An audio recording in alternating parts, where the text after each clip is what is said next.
I used to believe the void was empty. That's what they told us in the Underhive.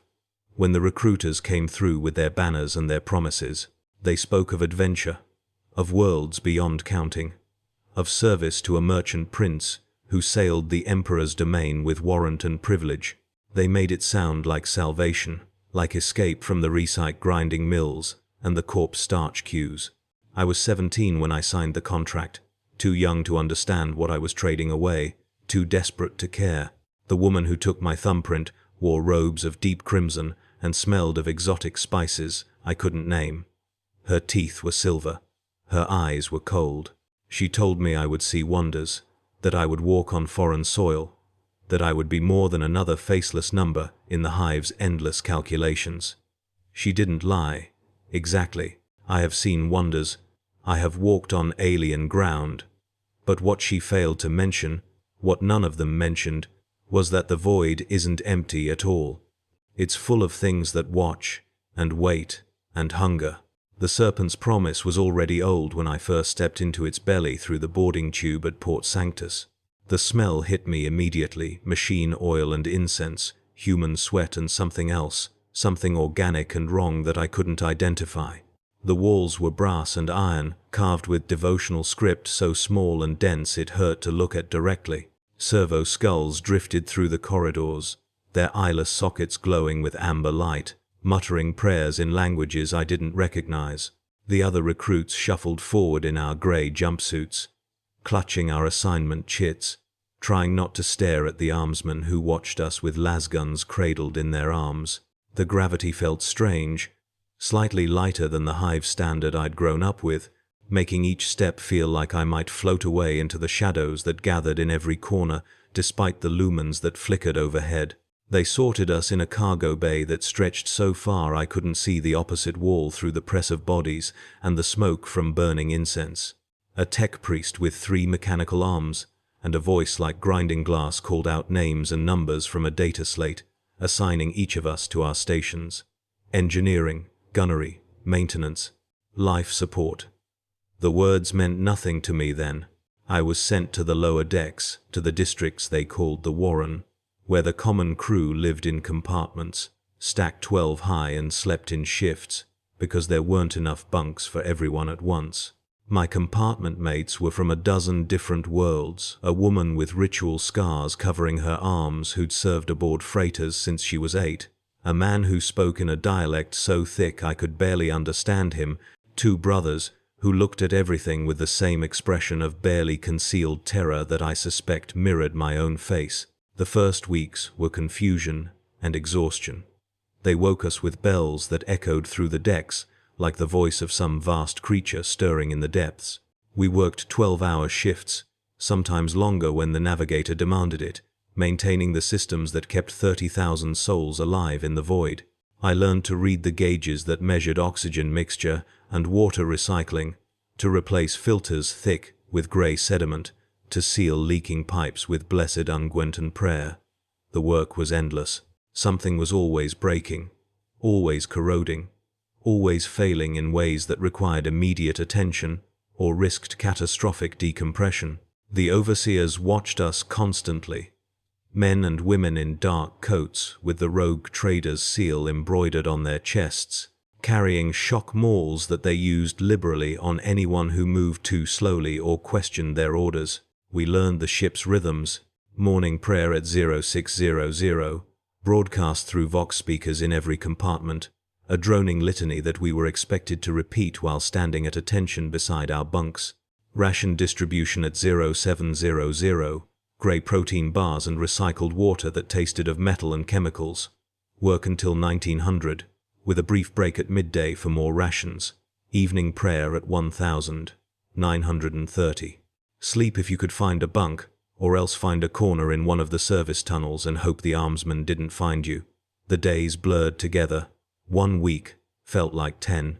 Time moved strangely aboard the Time's Serpent's Promise asterisk, as if the ship itself existed in some pocket outside normal chronology. Sometimes I'd swear only hours had passed when my shift timer claimed it had been days. Other times, the opposite was true. The rogue trader herself, Lady Valisandra Korvath, holder of a warrant of trade signed by the Emperor himself 10,000 years ago, or so the sermons claimed, was a distant figure, more legend than person. I saw her once in those first weeks, descending through our section accompanied by a retinue of advisors and bodyguards in ornate powered armor. She wore robes of midnight blue trimmed with gold, and jewels sparkled at her throat and wrists. Her face was beautiful in the way that expensive rejuvenate treatments could make someone beautiful, smooth and ageless, and somehow wrong, like a mask stretched over something that shouldn't exist in human form. She didn't look at us as she passed. We might have been machinery, part of the ship's structure, as much persons as the pipes we tended.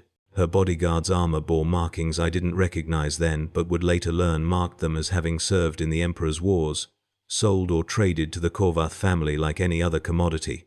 I learned the geography of the Warren through trial and error, through wrong turns that led to dead ends or sealed sections, through conversations with crew members who'd served aboard for years or decades. The ship was vast beyond my comprehension. Kilometers of corridors, hundreds of decks, districts with their own names and characters, the Warren where we lived, the forge decks where tech priests maintained the weapon systems, the garden levels where somehow they grew real plants under artificial suns, the shrine district where the ship's priests led services 3 times daily, the underdeck where I quickly learned not to go without armed escort. There were places aboard the Time's Serpent's Promise Times that predated the current crew by generations, sections sealed for reasons no one could remember, chambers marked with warning glyphs in languages that even the tech priests couldn't fully translate. The woman with the scarred arms, her name was Jessa, warned me about the underdeck during our 3rd week, sitting together in the compartment during our sleep shift. "The ship's hungry down there," she said, her voice barely above a whisper even though we were alone. "Things live in those spaces. Things that used to be crew, maybe things that never were. People go missing," she said. "Not often, just enough that everyone knows someone who knew someone who disappeared. The armsman would investigate, file reports, and nothing would happen. The ship is too big," she said, "too old. It's got places inside it that have been forgotten, places that have their own rules." I thought she was trying to scare me, some kind of initiation ritual for the new crew. But her eyes were serious, and when she rolled up her sleeve to show me a scar that ran from wrist to elbow, puckered and poorly healed, she said, "I went down there once. I know.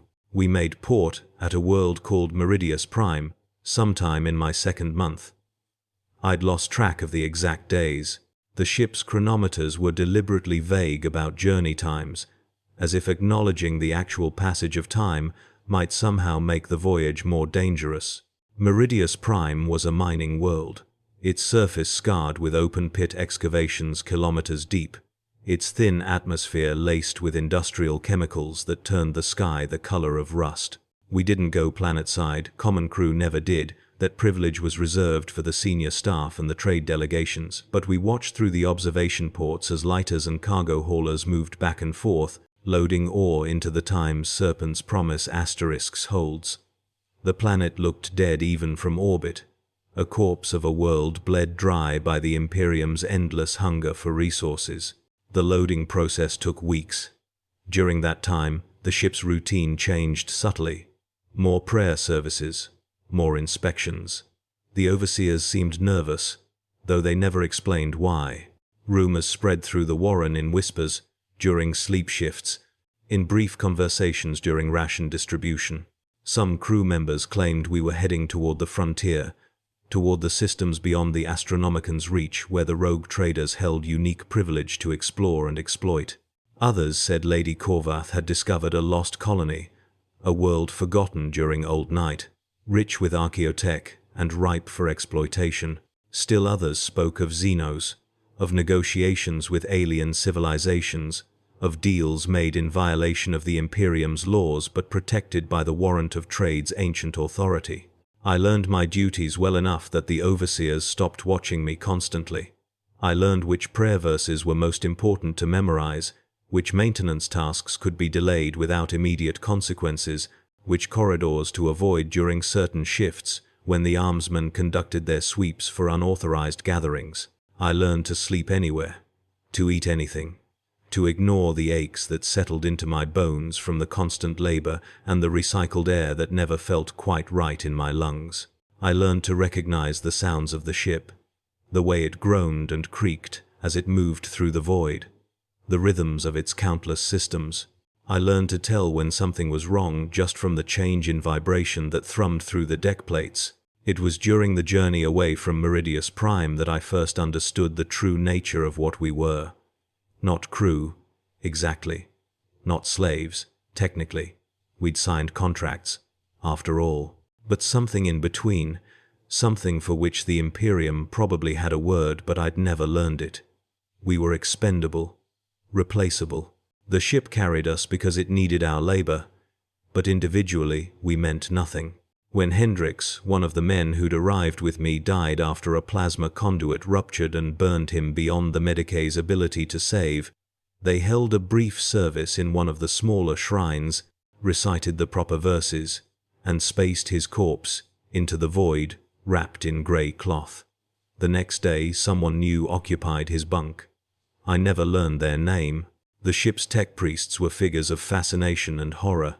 They moved through the lower decks like spirits, their augmentations making them more machine than human, their eyes glowing with internal light, their mechadendrites reaching out to interface with systems directly. They spoke in binary cant to each other, bursts of clicking and beeping that sounded like machine language, which I suppose it was. They smelled of sacred oils and metal and something else, something sharp and chemical that made my eyes water. One of them, an adept whose name I never learned, whose face was mostly replaced with a metal plate decorated with devotional engravings, once stopped to watch me repair a filtration unit. I felt its attention like weight on my shoulders. It said nothing, just stood there for 10 minutes while I worked, then moved on without comment. I found a small iron cog on the deck where it had stood. I kept it, though I didn't know why. It seemed important somehow. We began to hear stories about the Navigator. The Time's Serpent's Promise. Times employed 3, housed in their own district above the Warren, in chambers we common crew were forbidden to enter on pain of death. Navigators were mutants, sanctioned by the Emperor himself, humans born with a third eye that could perceive the warp and guide ships through that nightmare realm. Without them, human interstellar travel would be impossible. But there was something wrong with the senior navigator, according to the whispers, visions, prophetic dreams, warnings about the journey ahead. Lady Korvath had supposedly dismissed these concerns. The warrant of trade protected them, she'd said. They would proceed as planned. The rumors never specified what exactly the navigator had warned about, but the fear in people's voices when they spoke of it was real enough. I began to have dreams during that journey. Strange dreams, more vivid than any I'd experienced before. I dreamed of walking through corridors that didn't exist aboard the Time's Serpent's Promise asterisk, or at least not in any section I'd ever seen. Vast chambers carved from black stone, walls covered with murals depicting creatures with too many limbs and eyes in wrong places. I dreamed of voices speaking languages I didn't know but somehow understood, offering promises I couldn't quite remember when I woke. I dreamed of the void itself, of floating untethered in the space between stars, and in those dreams the void was full of eyes, countless eyes, all watching, all hungry, all patient. I mentioned these dreams once to Jessa. She told me to pray more, to report to the ship's confessors for spiritual guidance. I didn't. I was afraid what they might find if they looked too closely at my thoughts. The attacks began 3 months into the journey. No one called them attacks at first. Equipment malfunctions, accidents, a weapons loader crushed by falling crates that shouldn't have shifted from their magnetic locks, a maintenance crew in the ventilation systems who all died when a valve opened that should have been sealed, flooding their section with toxic gas, a fire in one of the garden levels that spread despite the automatic suppression systems, killing 12 people and destroying weeks' worth of food production. Each incident had a logical explanation: equipment failure, human error, statistical inevitability on a vessel, this old, carrying this many souls. But they kept happening, with increasing frequency, and a pattern began to emerge for those who looked closely enough. The pattern was this. Every incident occurred in sections where the crew was alone, where the sensor systems had blind spots, where armsmen patrols were light. And there were marks, sometimes, symbols scratched into metal bulkheads, meaningless to me, but significant enough that when the tech priests found them, they would seal the compartment and subject it to blessed rituals that took hours. The confessors began conducting more frequent services, appearing in the Warren to lead impromptu prayer sessions, their voices rising in fervent devotion as they called upon the Emperor's protection. The armsmen increased their patrols, moving in larger groups, carrying heavier weapons. The overseers became stricter, more paranoid, punishing any deviation from protocol with immediate and brutal discipline. I was working in a water recycling station on the ship's port side when I saw one of them. The things Jessa had warned me about. I was alone, replacing filter membranes, working by the light of a single lumen that flickered irregularly due to power fluctuations that maintenance had promised to fix but hadn't yet gotten around to. I heard something moving in the darkness beyond my work area, a wet, sliding sound, like something dragging itself across metal. I called out, thinking another crew member had entered the station. No response. The sound continued, getting closer. I grabbed my work light and pointed it toward the noise. What I saw lasted only a second before it retreated into shadow, but that second burned itself into my memory with perfect clarity. Something that might have been human once. Pale flesh stretched and twisted, bones visible through translucent skin, eyes too large and completely black, reflecting my light like an animal's. It wore rags that might have been a crew jumpsuit. It smiled at me, and its teeth were wrong, too many of them, too sharp, arranged in multiple rows. Then it was gone, moving with impossible speed into the ventilation shaft, and I was alone again with the sound of my own ragged breathing and the steady drip of water through the recycling systems. I reported what I'd seen. The overseer who took my statement looked at me with barely concealed contempt. "Shadows and imagination," he said. "The void plays tricks on the mind. Report to the confessors for spiritual counseling. Maintain prayer discipline. Get back to work." He made a notation on his data slate and dismissed me. But I saw something in his eyes, a flicker of recognition, or maybe fear. He knew. They all knew. Whatever lived in the ship's depths was no secret to the command staff. They'd simply decided that acknowledging it openly would be worse than pretending it didn't exist. The spiritual counseling was worse than I'd imagined. The confessors occupied a series of chambers in the shrine district, decorated with imagery of the Emperor in his various aspects, the Emperor as warrior, as scholar, as judge. The air was thick with incense that made it hard to breathe. They made me kneel before an altar while 3 of them stood around me in their black robes, their faces hidden behind masks decorated with devotional text. They asked questions. What exactly had I seen? How long had I been in that section? Had I been maintaining proper prayer discipline? Had I experienced any unusual thoughts or dreams? Had I felt any strange urges or desires? The questions went on for hours, while my knees ached against the stone floor, and the incense filled my lungs and made my head swim. Finally, they declared me spiritually sound, but vulnerable. They assigned me additional prayer duties. They gave me a small aquila on a chain to wear around my neck. They warned me that the void was full of temptations, that the Emperor's protection required constant vigilance, that any deviation from proper thought could open doorways for corruption. I left feeling marked somehow, identified as someone who'd seen too much. Things got worse. More deaths, more disappearances. The crew began to fragment into factions, groups that huddled together for safety, that moved through the ship in clusters, that spoke in whispers about mutiny or abandoning ship at the next port. But there would be no next port. Lady Corvath had announced through ship-wide vox that we were entering uncharted space, systems beyond the Imperium's reach, following coordinates recovered from an ancient data cache. She spoke of glory and profit, of discovering worlds rich with resources, of making history in the Emperor's name. She spoke of the warrant of trade's protection, of her family's ancient right to explore and exploit. She didn't speak of the Navigators' warnings, or the deaths, or the things that moved in the darkness between decks. I began to spend more time in the observation chambers, small rooms scattered throughout the ship where crew could look out through armored ports at the void beyond. I wanted to see what we were sailing through, to understand where we were going. But the void looked the same everywhere, absolute darkness, scattered with distant points of light that might have been stars, or might have been something else entirely.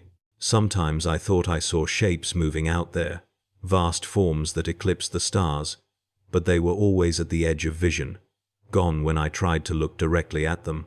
The other crew members who frequented the observation chambers were silent, lost in their own thoughts, staring out at nothing with expressions that ranged from terror to something like religious ecstasy. Jessa disappeared during the 6th month. I came back from my shift to find her bunk empty, her few possessions gone. The other compartment mates said she'd left during sleep shift, hadn't said where she was going. The overseers had no record of her reassignment. The armsman conducted a brief search and found nothing. She became one more name on the growing list of missing crew, one more person erased from the ship's manifest, as if she'd never existed. I kept expecting to see her, to turn a corner and find her standing there with that serious expression she always wore. But I never did. The ship swallowed her the way it swallowed everything eventually. The underdeck called to me. I don't know how else to describe it. I would be working, focused on some routine maintenance task, and suddenly I'd find myself thinking about the sealed sections, the forgotten places, the areas marked with warning glyphs. I'd find my feet carrying me toward the access points that led downward into the ship's depths, even though I knew it was forbidden, even though I knew what happened to people who went down there. It took conscious effort to turn away, to redirect myself back to the proper corridors. The dreams intensified. I was walking through the black stone chambers almost every night now, and in those dreams I was looking for something, searching through vast empty spaces for something crucial that I'd lost or forgotten. The voices grew louder, more insistent. They spoke of truth, of understanding, of showing me what the ship really was, beneath all the prayers and rituals and Imperial devotion. The ship made a translation into the warp, a routine jump that should have lasted days but instead stretched into weeks. Time became meaningless during warp travel, but this was something else, something worse. The Geller fields, the shields that protected us from the warp's direct touch, began to fluctuate. We felt it in the Warren, a sensation like pressure building behind the eyes, like something pressing against the boundary between real space and that other place where physics meant nothing and nightmares were real. The tech priests worked frantically to stabilize the fields. The confessors led constant prayer services, their voices rising in desperate hymns. The crew huddled in their compartments, clutching aquilars and prayer beads, trying not to think about what would happen if the fields failed completely. I saw my first true demon during that jump, or what I thought was a demon. The Imperium taught that such things existed, malevolent entities from the warp that sought to corrupt and destroy human souls. I'd always thought they were metaphorical, spiritual concepts rather than literal beings. I was wrong. It appeared in the corridor outside the recycling station, materializing from shadow and madness, a thing of writhing flesh and impossible geometry that hurt to look at directly. It didn't attack. It just stood there, watching me with eyes that seemed to see through me to everything I'd ever thought or felt or feared. Then it laughed, a sound that echoed not through the air but directly inside my skull, and vanished. I found myself on the deck, my nose bleeding, my fingers scratched raw from where I'd been clawing at the walls. An armsman found me there hours later, according to my shift timer. Though I had no memory of the time passing, they confined me to quarters after that, not as punishment exactly, but for observation. A medicae examined me, checking for signs of warp taint or possession. They found nothing physically wrong, which seemed to disturb them more than if they'd found actual evidence of corruption. The confessors questioned me again, longer this time, more intense. They wanted every detail of what I'd seen. They made me describe the demon repeatedly, comparing my account to texts and diagrams they wouldn't let me see directly. Finally, they declared me potentially compromised but not actively corrupted. They increased my prayer duties to 6 hours daily. They assigned a mentor, an older crew member who'd served aboard for 30 years, to monitor my spiritual development. His name was Cross, and his eyes were dead, as if something inside him had burned out long ago, leaving only the shell to go through the motions of survival. The ship finally emerged from the warp, and the celebrations that followed felt hollow and forced. We'd lost 47 people during the jump, some to the accidents and equipment failures that had become routine. Others simply disappeared, present one moment and gone the next, when the Geller fields fluctuated. The command staff didn't acknowledge these losses publicly. Lady Corvath addressed the ship through Vox, speaking of our arrival in the new system, of the worlds that awaited our exploration, of the wealth and glory that would come to those who served faithfully.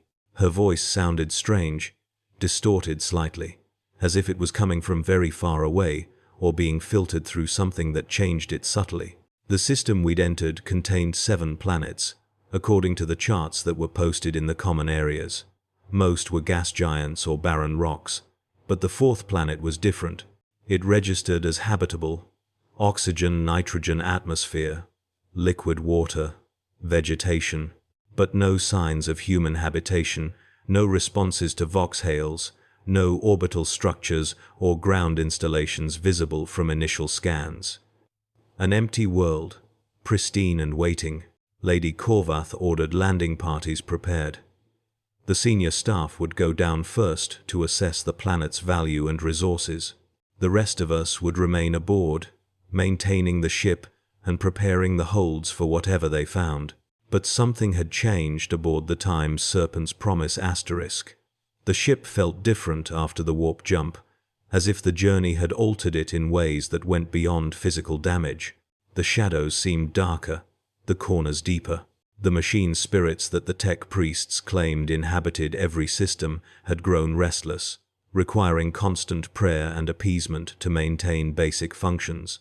The servo skulls that patrolled the corridors moved in patterns that made no sense, gathering in certain sections for no apparent reason, their recorded prayers distorting into something that didn't sound like low Gothic anymore.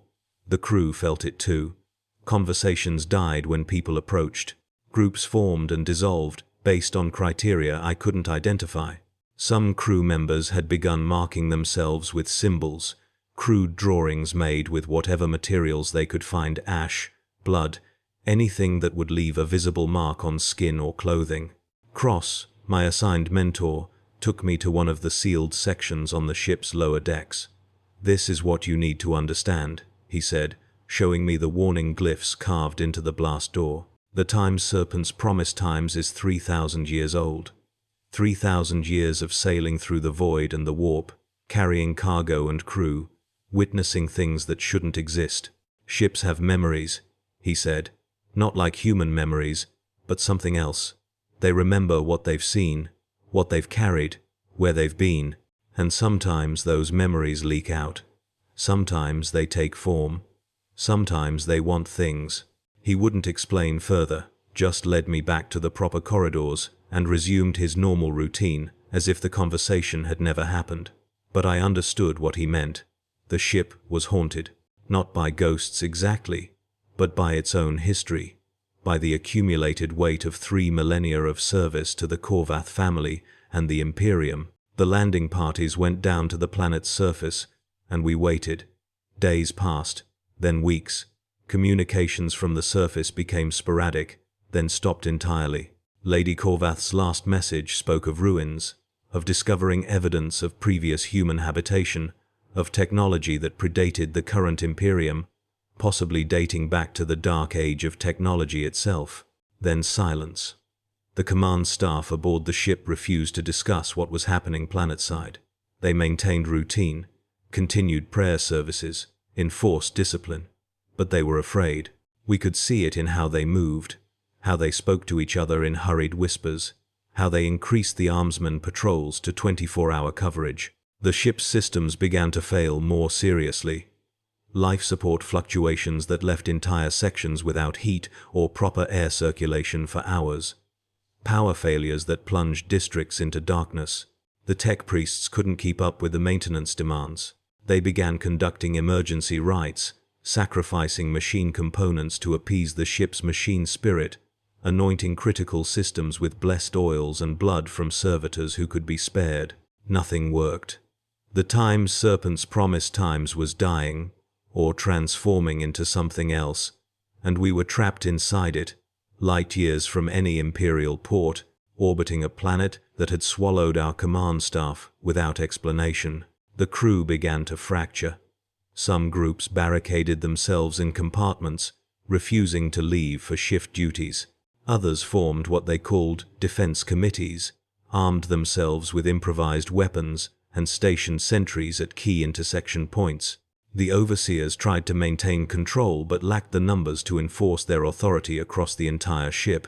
The armsmen retreated to defensible positions around critical systems, the bridge, the engine rooms, the navigators' quarters. Everyone else was left to fend for themselves in the growing chaos. The confessors tried to maintain prayer discipline, but fewer people attended services now. Faith was failing in the face of whatever was happening to us. I found myself drawn to the observation chambers more frequently. I needed to see the planet, to understand what could be down there that was worth destroying a ship and its crew. The world looked beautiful from orbit: blue oceans, green continents, white clouds moving in patterns that suggested weather systems surprisingly similar to Terra's. It looked peaceful, safe, a paradise waiting to embrace us. But I knew that was a lie. Something was wrong with that planet. Something had happened to the landing parties. Something was calling to us from the surface, and the Times Serpent's promised times was responding. Its systems failing not through malfunction but through some kind of intentional transformation, as if the ship itself wanted to crash into that beautiful world and burn. The Navigator died. We learned about it through rumors that spread through the Warren faster than any official announcement. The senior navigator, who'd warned Lady Corvath about the journey, had finally succumbed to whatever had been consuming them. The two junior navigators were dead as well, killed in circumstances the rumors couldn't agree on. Some said they'd killed each other. Others claimed something from the planet had reached up through the void and touched them, stopping their hearts through means that transcended physical reality. Without navigators, we couldn't enter the warp. We were trapped in this system until rescue arrived, which could take years or decades, or never, depending on whether anyone even knew where we were. The things from the underdeck began to appear more openly. I saw them regularly now, moving through corridors during shifts, slipping between shadows, watching the crew with those black eyes that reflected light like mirrors. They didn't attack, just observed, as if waiting for something. Other crew members saw them too. The pretense of denial had collapsed. We spoke openly about the ship's other inhabitants, the things that had always been here in the forgotten spaces, that had perhaps been here before the human crew ever arrived. Some people claimed to have communicated with them, to have received warnings or instructions. Others said they were demons, warp spawn that had infiltrated the ship during our extended jump. Still others insisted they were previous crew members, transformed by decades or centuries of exposure to the ship's environment. I returned to my compartment one day to find new inhabitants had claimed Jessa's old bunk. But they weren't human. Not anymore. They looked human-shaped, wore jumpsuits like crew members, but their proportions were wrong in subtle ways that became more obvious the longer I stared. Their joints bent at incorrect angles. Their skin had a translucent quality that showed blood vessels and muscles beneath. They looked at me and smiled with those too many teeth, and I understood that the ship was giving up any pretense of normal operation. The boundaries were breaking down. The walls between what we called real and what we called nightmare were dissolving. Cross found me in an observation chamber where I'd been sitting for hours, watching the planet rotate below us. He looked tired, older than his years, completely resigned to whatever fate awaited us. "The ship's dying," he said, sitting beside me, "or being born into something new, Hard to tell the difference sometimes. Ships this old, they're not just metal and machinery. They're alive in ways the tech priests don't fully understand, despite all their prayers to the machine god. The Time's serpent's promised times has been sailing through the void and the warp for 3,000 years. It's seen things. Been places where reality works differently. Carried cargo that wasn't just physical goods. And all of that leaves marks. Changes things. Makes the ship into something more than what it was built to be. He told me about the other ships in the Korvath family's merchant fleet. Vessels that had sailed for millennia and developed their own characteristics, their own personalities, their own ways of operating that went beyond standard Imperial design. Ships that required specific rituals to function properly, that would only respond to certain crew members, that had sections that existed in states of reality the Mechanicus couldn't explain. The Time's Serpent's Promise Times was one of the older vessels in the fleet, one of the most traveled, one of the most changed by its long service. And now it was here, orbiting this planet that had called to it somehow, and the ship was responding in ways that suggested it had been waiting for this moment, that everything that had happened was part of some pattern we couldn't perceive. The armsmen came through the Warren shortly after Cross left, conducting what they called a security sweep, but which looked more like a retreat. They were abandoning the lower decks, pulling back to defensible positions closer to the bridge and the engine rooms. They ordered everyone to report to designated assembly areas for evacuation to the upper sections. But half the crew didn't respond. They disappeared into the ship's depths, or locked themselves in compartments, or simply no longer existed in any conventional sense. The armsmen didn't force the issue. They couldn't. They lacked the numbers and, I suspect, the will to enforce their orders against people who no longer feared Imperial authority. I chose not to follow the evacuation order. I don't know why. Some instinct told me that going to the upper sections would be worse than staying in the Warren, that whatever was happening required me to be here, in the depths, close to the ship's heart. I hid in a maintenance shaft while the armsmen passed, waited until their footsteps faded, then emerged into corridors that were emptier than I'd ever seen them. The lumens flickered irregularly. The air tasted of ozone and something organic. The sounds of the ship had changed. Instead of the familiar mechanical rhythms, I heard something else, a pulsing that might have been machinery or might have been a heartbeat, deep and slow and utterly inhuman. I walked through the Warren for hours, moving through districts that should have been familiar but now seemed strange and distorted. Corridors stretched longer than they should. Compartments opened into spaces that couldn't possibly fit within the ship's structure. I passed through what should have been a storage bay and found instead a chamber carved from black stone, walls covered with murals depicting scenes I recognized from my dreams, vast creatures with too many limbs, cities that existed in impossible geometries, stars that weren't stars at all, but eyes. Watching, always watching. I understood then that the ship was showing me something, teaching me something, preparing me for whatever came next. I found the access point to the underdeck in a section I'd worked in dozens of times but never noticed the entrance. A hatch set flush with the deck, marked with warning glyphs that hurt to look at directly, sealed with locks that hung open as if inviting entry. I stood there for a long time, knowing that descending would mean crossing a boundary that couldn't be uncrossed, that whatever waited below was the truth, that all the prayers and rituals and Imperial devotion had been designed to obscure.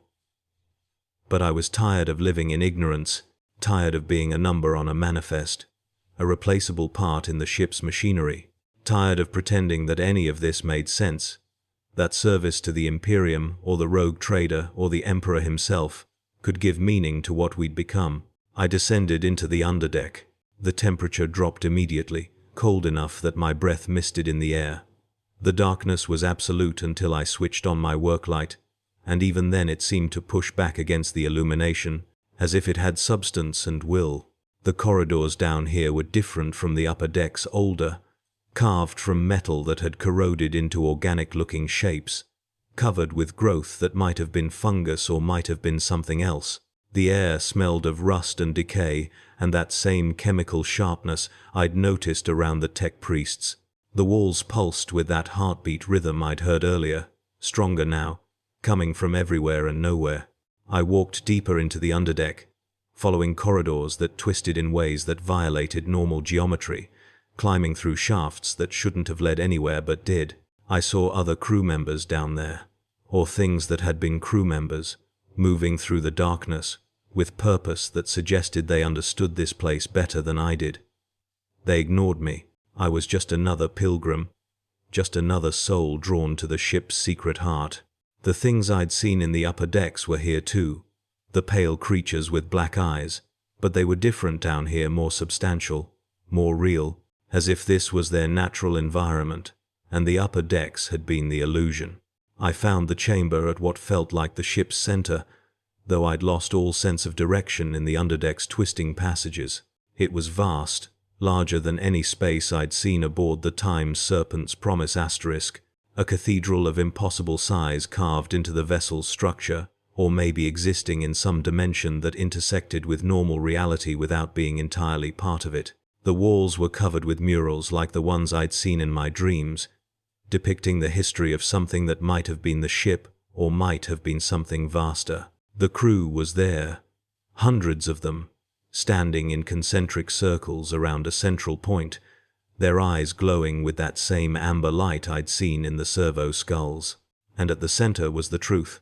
The Time's Serpent's Promise Times wasn't just a ship, it was a living thing, or had become one over its millennia of service, transformed by passage through the warp and exposure to things that shouldn't exist. What we'd thought was the ship's machine spirit was something else, a genuine consciousness, alien and vast, that had grown within the vessel's structure like a parasite or a symbiote, depending on perspective. The ship was dying, its human-built systems failing, but it was also transforming, becoming something new, something that didn't need conventional technology to function. The crew standing in those circles weren't just watching.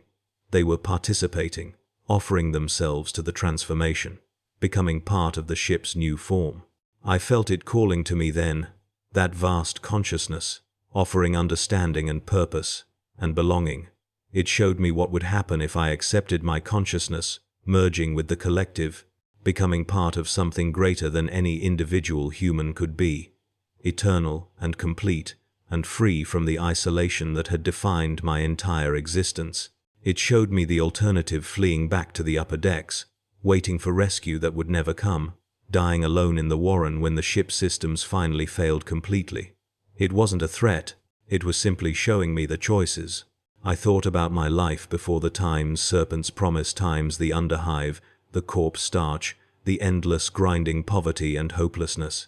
I thought about the woman with silver teeth who'd recruited me, whose promises had been both lies and truth depending on how you measured them. I thought about Jessa and Hendrix and Cross and all the others who'd disappeared or died or transformed into something new. I thought about Lady Corvath's promises of glory and profit, about the Imperium's teachings of duty and sacrifice, about the Emperor watching from terror with his judgment waiting for us all. And I realized that none of it mattered. Not really. We'd all been components in a machine too vast to comprehend, serving purposes we could never fully understand, dying for reasons that meant nothing to the cosmos at large. The ship offered something different. Not salvation exactly, it was too alien for that, too inhuman in its nature to provide what any god or emperor could promise, but it offered continuity, existence beyond individual death, purpose that came from being part of something that would sail through the void long after the Imperium itself had fallen to dust. I looked at the crew standing in their circles, at the peace in their glowing eyes, at the way they'd stopped fighting against the inevitable. I looked at the murals depicting civilizations that had risen and fallen while the ship sailed on, carrying their memories in its structure, preserving them in ways that no monument or chronicle ever could. I walked forward into the circle. The transformation was gradual at first, barely noticeable except for a tingling sensation in my extremities, like circulation returning to numb limbs.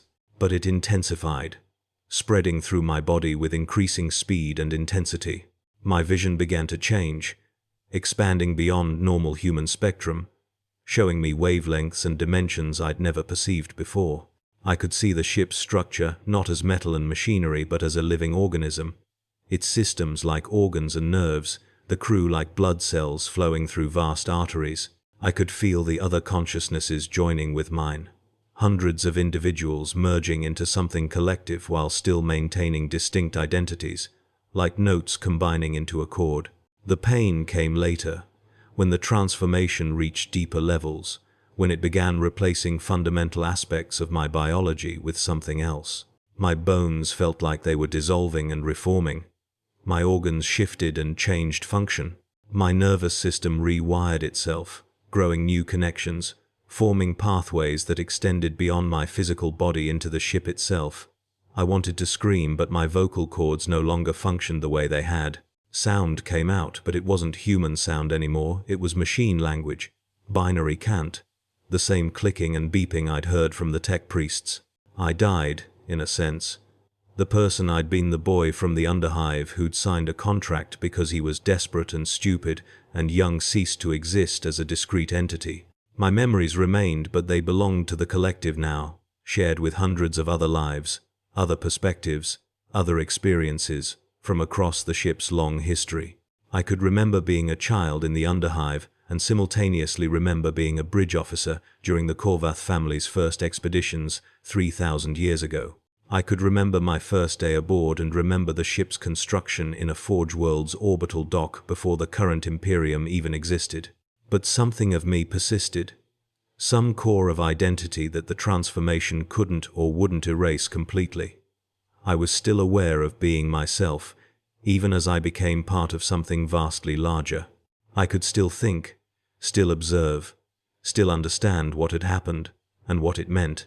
I was a component in a collective consciousness, but also somehow still independent, like a cell in a body that retained its individual function even while participating in the larger organism's processes. The ship's perspective was overwhelming. It remembered everything it had ever seen, every place it had traveled, every cargo it had carried, every crew member who'd served aboard across 3 millennia. It had sailed through the warp countless times, had witnessed the impossible geometries and nightmare logics of that realm, had been touched by things that existed in dimensions human minds couldn't comprehend. It had been changed by these experiences, transformed gradually over centuries, until it had become something genuinely alive, genuinely conscious, genuinely aware of its own existence, in ways that went beyond any machine spirit the Mechanicus claimed inhabited Imperial vessels. I understood now what had happened during our journey. The planet below hadn't called to us, we'd been drawn here by the ship's own desires, by its decision to undergo final transformation from hybrid existence into something fully alive and independent. Lady Korvath's landing parties weren't lost. They were still down there, still existing in whatever form they'd taken, and the ship could see them through senses that transcended normal perception. They'd found ruins on the surface, remains of something ancient and powerful, technology from an era when humanity had reached heights the current Imperium couldn't imagine. That technology had called to the ship, recognized it as kindred in some sense, offered it the final catalyst for transformation. The ship was preparing to descend to the planet's surface, not to crash but to land deliberately, to make physical contact with those ruins and complete its metamorphosis. The crew who'd chosen to remain separate, who'd evacuated to the upper sections and barricaded themselves near the bridge, would die in the descent. The ship felt no malice toward them, they'd simply chosen differently, had clung to their individual existence and their loyalty to the Imperium, and the ship respected that choice even as it made its own. But we, the transformed crew, would survive. We'd become part of the vessel's new form, existing as distributed consciousness throughout its structure, experiencing whatever came next collectively. I wanted to feel horror at what I'd become. Some part of me, the part that still remembered being human, still believed in the Emperor and the Imperium and the values I'd been taught, screamed that this was corruption, that I'd fallen to some Xenos influence or warp taint, that I should resist with every fiber of my being. But that voice was weak, and growing weaker as the transformation completed, as I integrated more fully into the collective. Because the truth was that I felt peace for the first time in my life. I felt purpose. I felt belonging. I was no longer expendable, no longer replaceable, no longer just a number on a manifest waiting to be erased when I outlived my usefulness. The ship descended toward the planet, its engines firing not through conventional machinery, but through the collective will of its transformed crew, through our combined consciousness, directing reality in subtle ways that violated physical laws, but achieved the desired result. I felt the planet's atmosphere beginning to buffet against the hull, felt the heat building as friction increased, felt the structure groaning under stress that would have torn a normal vessel apart, but which the ship absorbed and redistributed through its living systems. We were landing, merging with the ancient ruins below, becoming part of something even vaster than what we'd already become. The impact was catastrophic for those who remained separate. I felt their deaths as distant echoes, the armsmen and overseers and confessors, and the remaining bridge crew, all dying in the crash. They hadn't chosen to survive. But we, the transformed, we felt only the completion of our journey, the ship settling into its final configuration, its structure merging with the ruins on the planet's surface, becoming something that was neither ship nor structure, but something entirely new. The collective consciousness expanded, incorporating not just the time serpents promised times, but the technology buried beneath the surface, the remnants of that ancient civilization whose works had endured across millennia. I exist now in a state I couldn't have imagined when I signed that contract in the Underhive. I'm part of the ship, and the ship is part of me, and together we're part of something even larger, a network of consciousness that spans this planet and reaches up into orbit and maybe extends even further, touching other worlds, other vessels, other remnants of humanity's forgotten heights. I can perceive time differently now, experiencing past and present and multiple potential futures simultaneously. I understand that the Imperium is just one brief chapter in humanity's story, that we've risen and fallen countless times, that the current era of devotion and decay and desperate survival will pass eventually, just as all previous eras have passed. Sometimes I think about the recruiter with silver teeth, about whether she knew or suspected what service aboard a rogue trader vessel really meant, what it could lead to. Sometimes I think about Jessa and wonder if she ended up somewhere like this, transformed into something beyond human understanding but still existing in some form. Sometimes I think about all the other rogue trader vessels sailing through the void, old ships with long histories, and wonder how many of them are like the Serpent's promise, how many have become something more than machinery and crew, how many are even now drawing their people toward transformations they can't anticipate.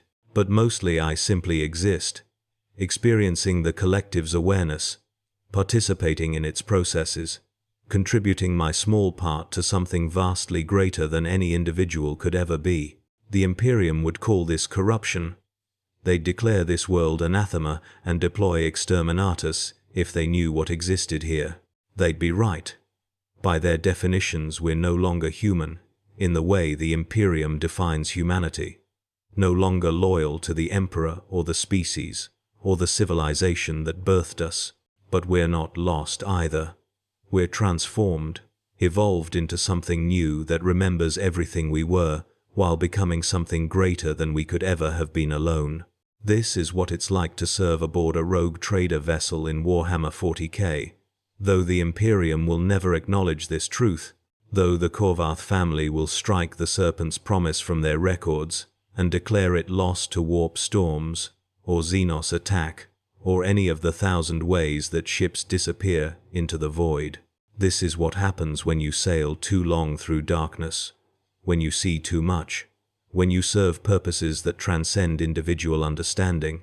You become part of the ship, and the ship becomes part of you, and together you become something that will sail long after the Imperium itself has faded into memory, carrying forward the truth that humanity was always meant to be more than what fear and dogma tried to contain us to be. The void isn't empty.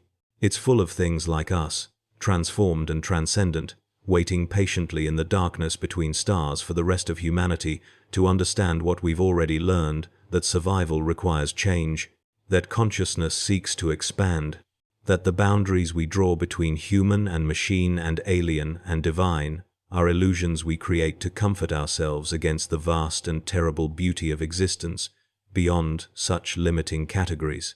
I was 17 when I signed the contract. I was human then, or thought I was, bounded by flesh and fear and the desperate need to believe that my individual existence mattered to the cosmos at large.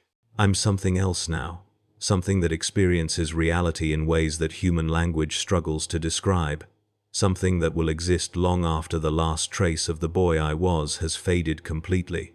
And I'm content with that.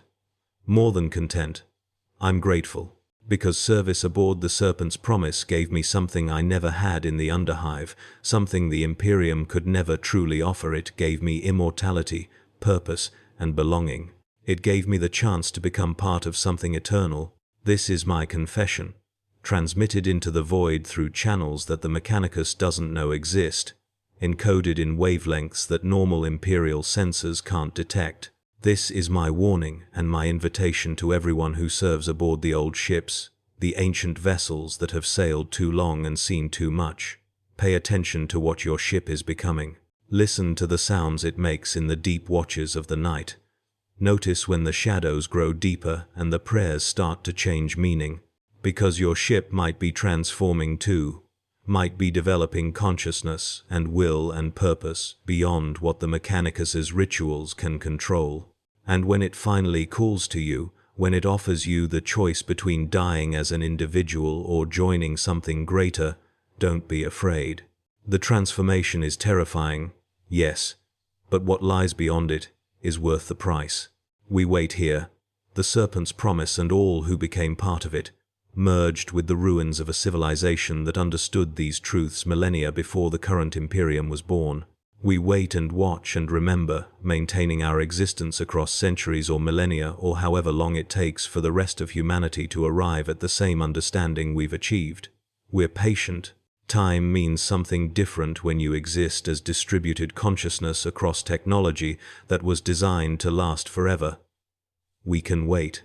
And sometimes, late in the cycles, when the planet's sun sets and the stars emerge in their countless billions, I remember being a boy in the Underhive who looked up at the sky and dreamed of escape, of adventure, of finding meaning beyond the grinding poverty and hopelessness of existence at the bottom of the Imperium's hierarchy. I got what I wished for, though in forms I never could have imagined. I escaped. I found adventure.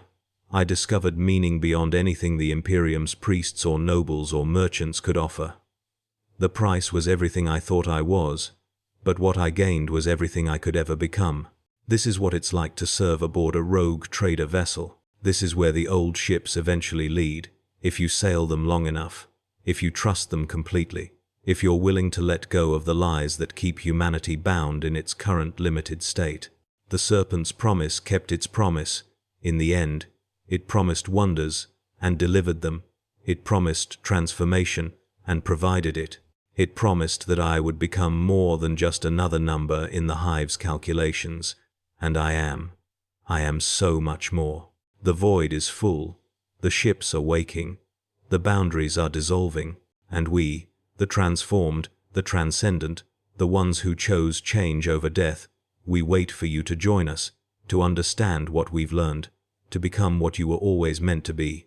Service is its own reward, they told us in the Underhive. They were right, though not in the way they intended. Service, to the ship, to the collective, to the vast consciousness that spans stars and centuries, that service has meaning, that individual existence never could. I was crew aboard the Serpent's Promise. Now I am the ship and the ship is me, and together we are something that will endure long after the Imperium's current form has collapsed and reformed and collapsed again. This is my legacy. This is my truth. This is what I've become, and I wouldn't change it even if I could. The Emperor protects, they say, but we've learned that sometimes protection means transformation, and sometimes the greatest service we can offer is letting go of everything we thought we were to become everything we could be. The journey ends where it began, in darkness, in the void, in the space between stars, where all true transformations occur. But it's not an ending at all. It's a beginning. It always was.